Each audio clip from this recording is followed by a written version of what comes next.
Hello everybody, today in this video I'll show you how to easily add another account on Snapchat, so let's jump right into it.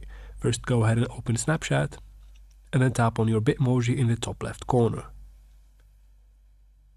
Once you're here, tap on the gear icon in the top right and then scroll all the way down to the bottom and tap on log out and go ahead and proceed in logging out.